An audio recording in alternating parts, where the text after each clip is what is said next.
Ya, selamat malam Pak Melki. Kami dari grup 13 ingin mempresentasikan hasil proyek kami yaitu redesign Kris Indonesia.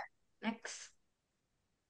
Nah, kenapa kita pilih Kris? Karena setelah melihat website ini kita menemukan ada beberapa masalah untuk pendaftaran pedagang, khususnya seperti bahasa yang tidak konsisten, alur yang membingungkan, navigasi yang tidak jelas, dan lain-lain. Oke, next.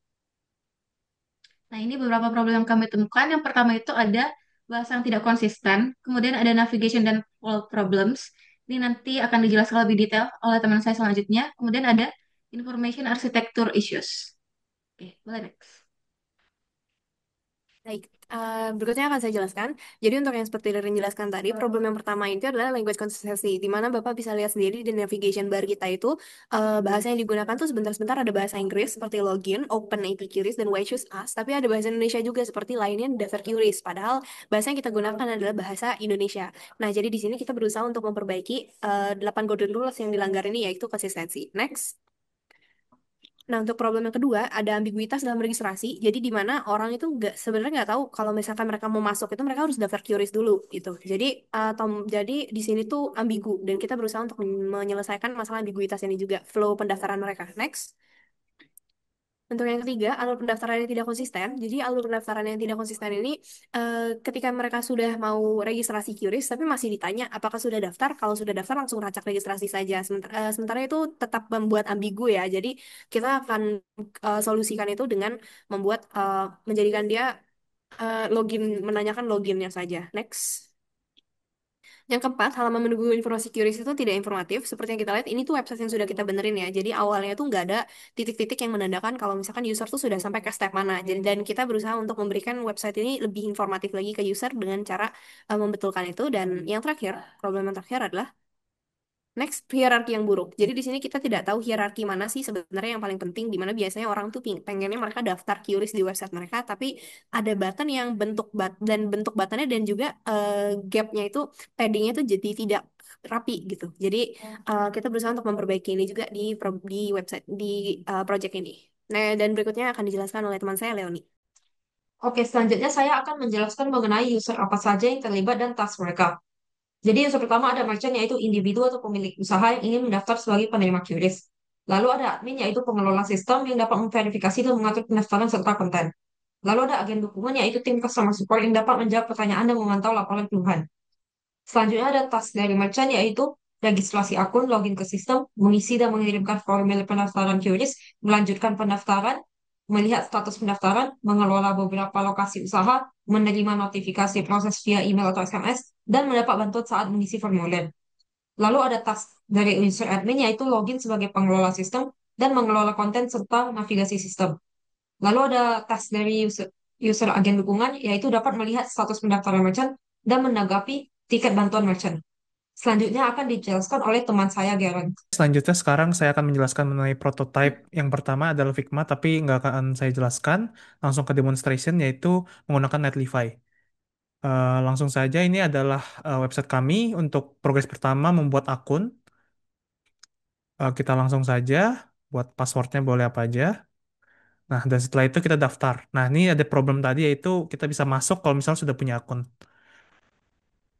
Setelah daftar, kita sudah punya, kita bisa langsung ke daftar QRIS sekarang.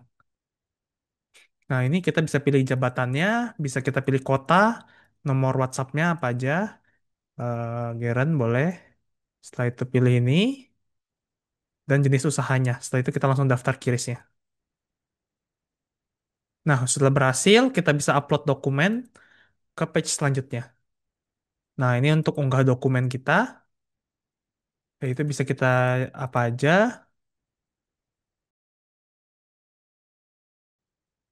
Nah, untuk semua ini kita juga bisa lihat ini apakah sudah masuk atau belum, dan juga kita bisa hapus.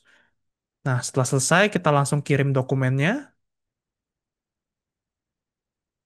Setelah sudah berhasil dikirim, kita bisa langsung cek status progresnya. Nah, ini adalah progres kita. Sudah ada sesuai dengan tadi nama perusahaannya dan tanggalnya juga sudah sesuai. Nah, ini lebih informatif dari yang aslinya di mana hanya ada timer. Dan di sini kita bisa jelaskan, oh pada hari ini selesainya kapan, ininya selesainya kapan. Nah, kalau kita sudah selesai seperti ini, kita bisa ke beranda dan kalau misal kita ingin lihat progres registrasi kembali, kita bisa juga kembali ke progres registrasi. Nah, untuk bahasa ini kita tinggal pencet Indonesia ke English. Nah, ini akan berubah semuanya jadi bahasa Inggris semua. Nah, untuk kita open API QRIS, ini adalah code kita. Nah, ini adalah websitenya. Nah, itu aja dari prototipe kami. Bisa boleh dilanjutkan oleh Hari. Oke.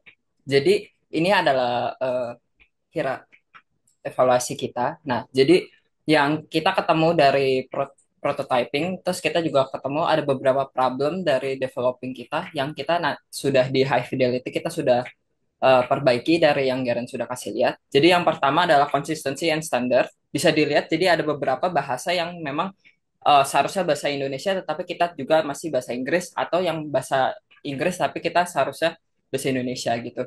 Next saja. Nah, ini juga ada lagi yang nanti ada secondary problemnya yang keluar, yaitu visibility of system status. Nah, ini kita bisa lihat seharusnya ini English, tetapi ini seharusnya ada tambahan header namanya itu OpenAPI QRIS di headernya. Next. Nah, ini juga ada recognition rather than recall. Jadi sebenarnya kita ketemu bahwa kita harus kasih tahu kan eh, call to action buttonnya apa. Nah, jadi di high fidelity-nya kita tambahin ada red button supaya user bisa tahu next action-nya adalah seharusnya daftar gitu. Next. Nah, ini kita juga ada user control freedom dan visibility of Hmm. system status. Nah, jadi seharusnya ini kita lihat buttonnya ketika kita register itu juga ada di headernya juga supaya orang di page-page lain juga bisa langsung register Kiris Now daripada harus ke homepage dulu gitu. Next.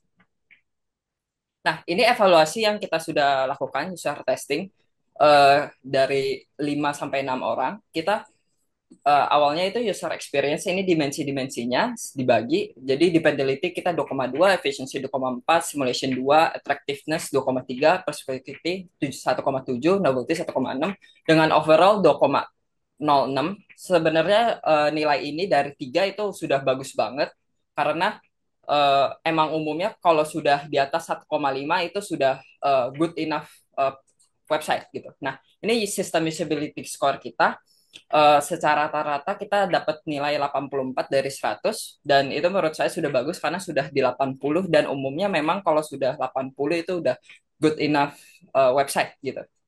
Next. Nah, berikut adalah hasil presentasi HCI AWL kita. Terima kasih atas perhatiannya, Pak. Sampai jumpa nanti.